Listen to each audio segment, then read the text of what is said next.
ನಮಸ್ಕಾರ ಸ್ನೇಹಿತರೆ, ವೈಷ್ಣವಿ ಸ್ಪಿರಿಚುವಲ್ ಮೀಡಿಯಾಗೆ ಸ್ವಾಗತ ಸುಸ್ವಾಗತ. ಸ್ನೇಹಿತರೆ, ರಾಮನ ಪ್ರತಿಷ್ಠಾಪನೆಯ ದಿನ ಮನೆಯಲ್ಲಿ ರಾಮನನ್ನು ಹೇಗೆ ಪೂಜಿಸುವುದು ಅನ್ನೋದನ್ನು ಈ ಸಂಚಿಕೆಯಲ್ಲಿ ನೋಡೋಣ. ಸ್ನೇಹಿತರೆ, ಅದಕ್ಕಿಂತಲೂ ಮೊದಲು ಯಾರೆಲ್ಲ ನನ್ನ ಚಾನಲ್ಗೆ ಇನ್ನೂ ಸಬ್ಸ್ಕ್ರೈಬ್ ಆಗದೆ ಹೊಸಬ್ರು ನೋಡ್ತಾ ಇದ್ದೀರಾ, ಪ್ಲೀಸ್ ನನ್ನ ಚಾನಲ್ಗೆ ಸಬ್ಸ್ಕ್ರೈಬ್ ಆಗಿ ಪ್ರೋತ್ಸಾಹಿಸಿ. ಪಕ್ಕದಲ್ಲಿ ಕಾಣುವ ಬೆಲ್ ಐಕಾನ್ ಅನ್ನು ಒತ್ತಿ ನಿಮ್ಮ ಅಮೂಲ್ಯವಾದ ಅನಿಸಿಕೆ ಅಭಿಪ್ರಾಯವನ್ನು ತಪ್ಪದೇ ಕಮೆಂಟ್ ಮೂಲಕ ತಿಳಿಸಿ ಸ್ನೇಹಿತರೆ. ಇದರಿಂದ ನನಗೂ ಉತ್ತಮ ಸಂಚಿಕೆಯನ್ನು ಹೊರತರಲು ಪ್ರೇರಣೆಯಾಗುತ್ತದೆ.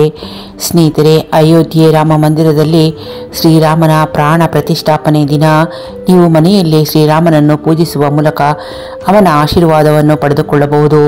ಈ ಪೂಜೆಯಿಂದ ಭಗವಾನ್ ರಾಮನು ನಿಮ್ಮ ಎಲ್ಲ ಆಸೆಗಳನ್ನು ಪೂರೈಸುತ್ತಾನೆ. ಅಯೋಧ್ಯೆ ರಾಮ ಮಂದಿರದಲ್ಲಿ ಪ್ರಾಣ ಪ್ರತಿಷ್ಠಾಪನೆ ದಿನ ಮನೆಯಲ್ಲಿ ರಾಮನನ್ನು ಪೂಜಿಸುವ ವಿಧಿವಿಧಾನವನ್ನು ತಿಳಿಯೋಣ. ಸ್ನೇಹಿತರೆ, ದೇಶ ವಿದೇಶಗಳಲ್ಲಿನ ರಾಮಭಕ್ತರು ಅಯೋಧ್ಯೆ ರಾಮ ಮಂದಿರದಲ್ಲಿ ರಾಮಲಲ್ಲಾನ ಪ್ರತಿಷ್ಠಾಪನೆಗೆ ಕಾಯುತ್ತಿದ್ದಾರೆ. ಜನವರಿ 22ರಂದು ನಡೆಯಲಿರುವ ಅಯೋಧ್ಯ ರಾಮ ಮಂದಿರ ಪ್ರತಿಷ್ಠಾಪನೆಗೆ ಇದಾಗಲೇ ಅಯೋಧ್ಯೆಯು ಮಧುವಣಗಿತ್ತಿಯಂತೆ ಸಿದ್ಧವಾಗಿದೆ. ರಾಮಲಲ್ಲಾನ ಪ್ರತಿಷ್ಠಾಪನೆಯ ದಿನದಂದು ನಿಮ್ಮ ಮನೆಯಲ್ಲಿ ಶ್ರೀರಾಮನನ್ನು ಪೂಜಿಸಲು ನೀವು ಬಯಸಿದರೆ ನಾವು ನಿಮ್ಮ ಮನೆಯಲ್ಲಿ ರಾಮನನ್ನು ಯಾವ ವಿಧಾನದಿಂದ ಪೂಜಿಸಬಹುದು, ಅವನನ್ನು ಪೂಜಿಸುವಾಗ ಯಾವ ನಿಯಮಗಳನ್ನು ನೆನಪಿನಲ್ಲಿಟ್ಟುಕೊಳ್ಳಬೇಕು ಮತ್ತು ರಾಮನ ಆಶೀರ್ವಾದಕ್ಕೆ ಯಾವ ರೀತಿ ಪೂಜಿಸಿ ಆರಾಧಿಸಬೇಕು ಎಂಬುವ ಗೊಂದಲದಲ್ಲಿದ್ದರೆ ಈ ಸಂಚಿಕೆಯನ್ನು ಪೂರ್ತಿ ನೋಡಿ ಹಾಗೂ ಸರಳವಾಗಿ ರಾಮನನ್ನು ಯಾವ ರೀತಿ ಆರಾಧಿಸಬಹುದು ಎನ್ನುವುದನ್ನು ತಿಳಿಯೋಣ. ಸ್ನೇಹಿತರೆ, ರಾಮನ ಪ್ರತಿಷ್ಠಾಪನೆಯ ದಿನ ಶ್ರೀರಾಮನ ಪೂಜೆ ಮಾಡುವ ವಿಧಾನ. ಮೊದಲಿಗೆ ರಾಮನ ಪ್ರತಿಷ್ಠಾಪನೆಯು ಜನವರಿ 22ರಂದು ನಡೆಯಲಿದೆ. ಈ ದಿನ ಬ್ರಹ್ಮ ಮುಹೂರ್ತದಲ್ಲಿ ಏಳಬೇಕು. ಸ್ನೇಹಿತರೆ, ಈ ದಿನ ನೀವು ನಿಮ್ಮ ಮನೆಯನ್ನು ಸ್ವಚ್ಛಗೊಳಿಸಿ ಮತ್ತು ರಾಮ್ ದರ್ಬಾರ್ ವಿಗ್ರಹವನ್ನು ನಿಮ್ಮ ಮನೆಯ ಪೂಜೆ ಪೀಠದ ಮೇಲೆ ಅಥವಾ ಪೂಜೆ ಮಾಡುವ ಸ್ಥಳದಲ್ಲಿ ಇರಿಸಿ.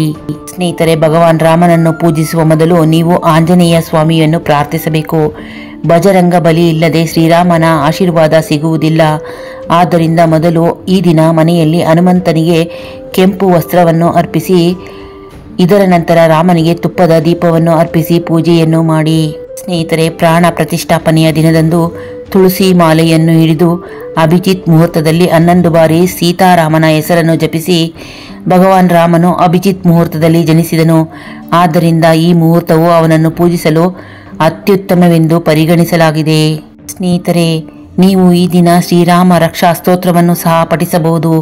ಹೀಗೆ ಮಾಡುವುದರಿಂದ ಶ್ರೀರಾಮನು ತನ್ನ ಆಶೀರ್ವಾದವನ್ನು ಯಾವಾಗಲೂ ನಿಮ್ಮ ಮೇಲೆ ಇಡುತ್ತಾನೆ. ಸ್ನೇಹಿತರೆ, ಪೂಜೆಯ ಸಮಯದಲ್ಲಿ ರಾಮನಿಗೆ ಆರತಿಯನ್ನು ಮಾಡಲು ಮರೆಯದಿರಿ.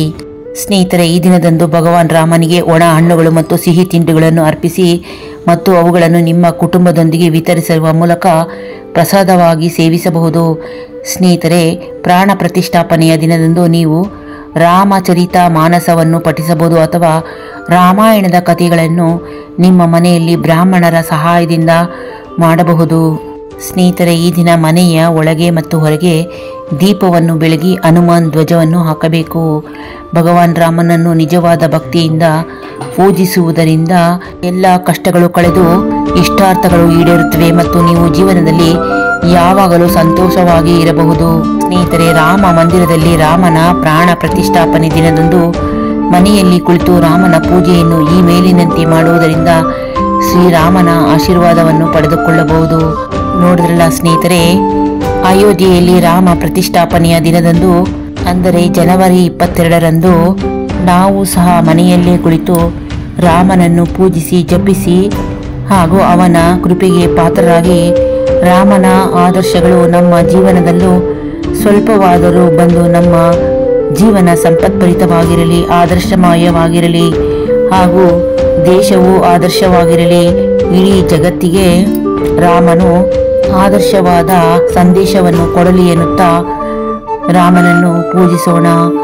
ಸ್ನೇಹಿತರೆ, ಈ ಸಂಚಿಕೆ ಇಷ್ಟವಾದರೆ ಒಂದು ಲೈಕ್ ಕೊಡಿ. ನಿಮ್ಮ ಸ್ನೇಹಿತರಿಗೂ ಬಂಧುಗಳಿಗೂ ಹೆಚ್ಚು ಶೇರ್ ಮಾಡಿ. ನಿಮ್ಮ ಅಮೂಲ್ಯವಾದ ಅನಿಸಿಕೆ ಅಭಿಪ್ರಾಯವನ್ನು ಕಾಮೆಂಟ್ ಮೂಲಕ ತಿಳಿಸುವುದರಿಂದ ನನಗೂ ಸಹ ಉತ್ತಮ ಸಂಚಿಕೆಯನ್ನು ಹೊರತರಲು ಪ್ರೇರಣೆಯಾಗುತ್ತದೆ. ಸ್ನೇಹಿತರೆ, ಚಾನೆಲ್ಗೆ ಸಬ್ಸ್ಕ್ರೈಬ್ ಆಗಿ ಪಕ್ಕದಲ್ಲೇ ಕಾಣುವ ಬೆಲ್ ಐಕಾನ್ ಅನ್ನು ಒತ್ತಿ. ಇದರಿಂದ ನನ್ನ ನೋಟಿಫಿಕೇಶನ್ ನಿಮಗೆ ಮೊದಲು ಬಂದು ತಲುಪುತ್ತದೆ. ಧನ್ಯವಾದಗಳು ಸ್ನೇಹಿತರೆ. ಮುಂದಿನ ಸುಂದರ ಸಂಚಿಕೆಯೊಂದಿಗೆ ಆದಷ್ಟು ಬೇಗನೆ ಬರುತ್ತೇನೆ. ಅಲ್ಲಿಯವರೆಗೂ ನಮಸ್ಕಾರಗಳು.